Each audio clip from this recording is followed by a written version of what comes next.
Hello guys, welcome to the mind maintainer. आज हम लोग द इंडियन एविडेंस एक्ट 1872 के पार्ट 5 को देखेंगे, जिसमें हम लोग एविडेंस के सारे सेक्शन के ओनली कीवर्ड्स देख रहे हैं, जो भी इम्पोर्टेंट सेक्शन है उनके। तो देखिए, हम लोगों का 109 तक हो चुका था, 110 तक देखना है।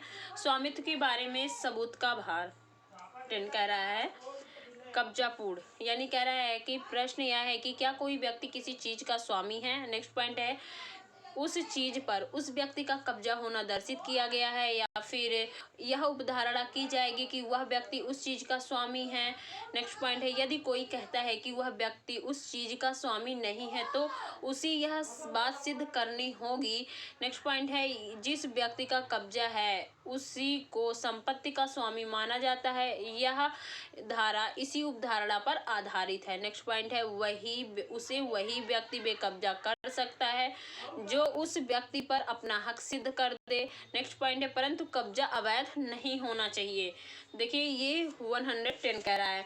111 है उन समव्यवहारों में सद्भाव का साबित किया जाना जिसमें एक पक्षकार का संबंध सक्रिय विश्वास का है।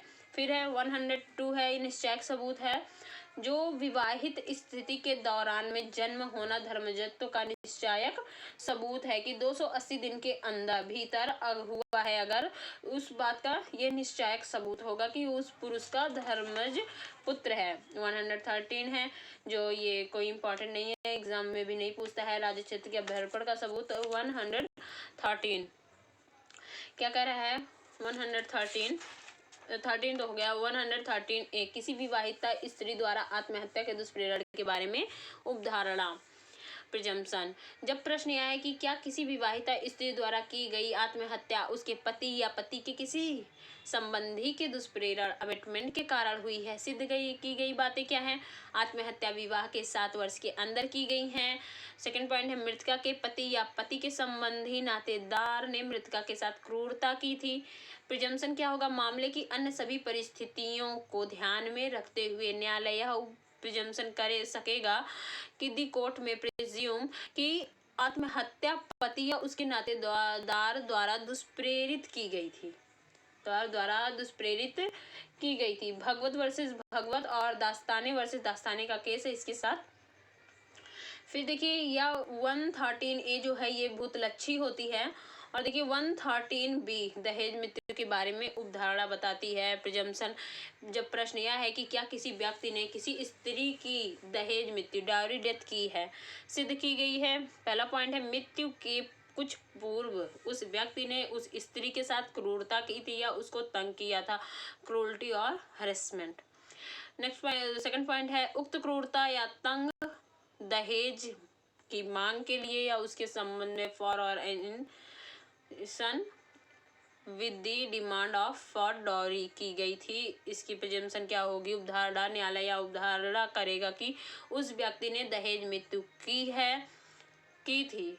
एक्सप्लेनेशन दहेज मृत्यु का अर्थ वही है जो आईपीसी की धारा 304 खा में 304B में है।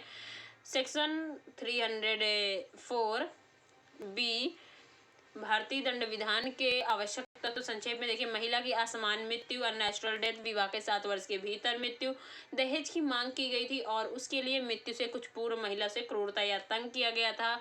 सेक्शन 133B के प्रावधान आज्ञापक मैंडेटरी हैं। फिर है देखिए इस उपधारणा के पश्चात सबूत का भार अभियुक्त पर आ जाता है। अभियुक्त को यह सिद्ध करना होगा कि क्रूरता नहीं की गई थी, तभी वह बच सकता है, अन्यथा न्यायालय उसे दंडित करेगा। फिर आता है देखिए 114 न्यायालय किन्हीं तथ्यों का अस्तित्व उपधारित कर सकेगा। न्यायालय ऐसे किसी तथ्य का अस्तित्व उपधारित कर सकेगा जिसका घटित होना उस विशिष्ट मामले के तथ्यों के संबंध में प्राकृतिक घटनाओं, मानवीय आचरण तथा लोक और प्राइवेट कारोबार में सामान्य अनुक्रम को ध्यान में रखते हुए वह न्यायालय संभाव्य समझता है।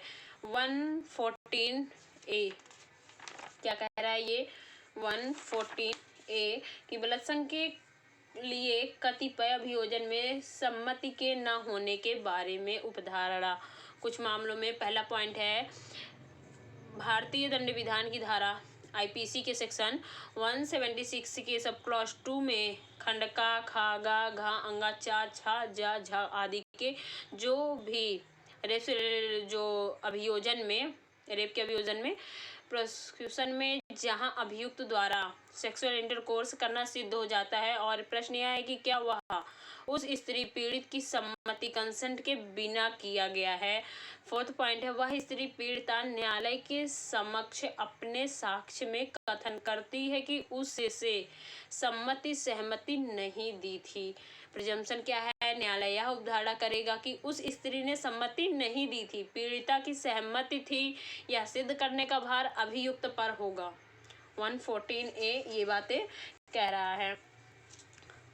अब देखिए इसमें है चैप्टर 8 है, विबंध बता रहा है इस टॉपिक के बारे में। 115 विबंध का सिद्धांत क्षमा की व्यक्ति किसी दूसरे व्यक्ति को अपने कार्य, घोषणा व किसी लोभ द्वारा हुआ है तथा दूसरा व्यक्ति उस विश्वास में रहते हुए कोई अग्रिम कार्य करता है तो उस व्यक्ति को जिसने किसी बात पर विश्वास दिलाया है अपनी उस बात को बदलने का अधिकार नहीं होगा, क्योंकि यह न्यायसंगत नहीं है। फिर देखिए विबंध इस टॉपिक के कुछ एसेंशियल एलिमेंट्स हैं कि किसी व्यक्ति द्वारा लोभ, कार्य, घोषणा, आशय, किसी व्यक्ति को विश्वास दिलाना या विश्वास करने देना, उस विश्वास पर कोई कार्य करना। कितने टाइप के होते हैं देखिए, एस्टॉपेल बाय डीड है, estoppel bye record, estoppel by conduct. तो देखिए इसके एक्सेप्शन भी हैं। तो जब सत्यता दोनों पक्षकारों को ज्ञात हो, अवयस्क हो, विधि के विरुद्ध हो, कानून के विरुद्ध हो, तो ये इसके हो गए एक्सेप्शन। इसके साथ देखिए Shiv Shyam versus state of UP का केस है कि कई व्यक्ति एक समय में स्वीकार व अस्वीकार नहीं कर सकते हैं। पिकार्ड सीयर्स का केस है, कांता देवी राम का केस है इसके साथ। तो देखिए इसके बाद हम लोग बात करते हैं, हाँ गया इसमें 116 की। 116 क्या कह रहा है कि अभिधारी का और कब्जाधारी व्यक्ति के अनुज्ञप्ति के विबंध के बारे में।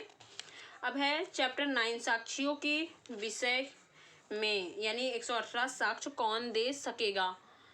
बता रहा है कि सामान्य नियम सभी व्यक्ति साक्ष्य देने के लिए सक्षम हैं। अपवाद यदि एक्सेप्शन है यदि न्यायालय का यह विचार है कि गवाह निम्नलिखित कारणों से उससे पूछे गए प्रश्नों को समझने या उन प्रश्नों के युक्तियुक्त उत्तर देने में असमर्थ है तो ऐसा गवाह अक्षम माना जाएगा। इसके रीजन है कम उम्र के कारण, अत्यधिक आयु, बुढ़ापा के कारण, मानसिक शारीरिक बीमारी के कारण, पागलपन, याददाश्त खत्म होने, लकवा मार गया आदि इस प्रकार का अन्य कोई कारण। फिर है सक्षमता का टेस्ट कैसे होगा, न्यायालय द्वारा पूछे गए प्रश्नों का समझ सकता है, उन प्रश्नों के युक्तियुक्त उत्तर दे सकता है। फिर 119 क्या कह रहा है, मौखिक रूप से साक्ष्य देने में असमर्थ साक्षी। ये कह रहा है कि साक्षी बोलने में असमर्थ है, वह अपना साक्ष्य अन्य प्रकार से दे सकता है, जैसे लिखकर या संकेतों द्वारा, जिससे उसकी बात समझी जा सके। लेख या संकेत खुले न्यायालय में लिखना या करना होगा, यह साक्ष्य मौखिक साक्ष्य माना जाएगा। इसका प्रोवाइजो परंतु यदि साक्षी मौखिक रूप से संसूचना देने में असमर्थ है, न्यायालय द्विभाषिया या विशेष प्रबोधक की सहायता लेकर गवाह का कथन अभिलिखित कराएगा। नेक्स्ट पॉइंट है यदि ऐसे कथन की वीडियो फिल्म तैयार की जाएगी, ऐसे कथन की वीडियो फिल्म भी तैयार की जाएगी। फिर है विशेषाधिकार सूचना, प्रिविलेज कम्युनिकेशन है, तो इसमें नेक्स्ट पार्ट में इसको देखते हैं। आई होप गाइस आपको समझ में आया तो लाइक और शेयर जरूर कर दें। Thank you guys.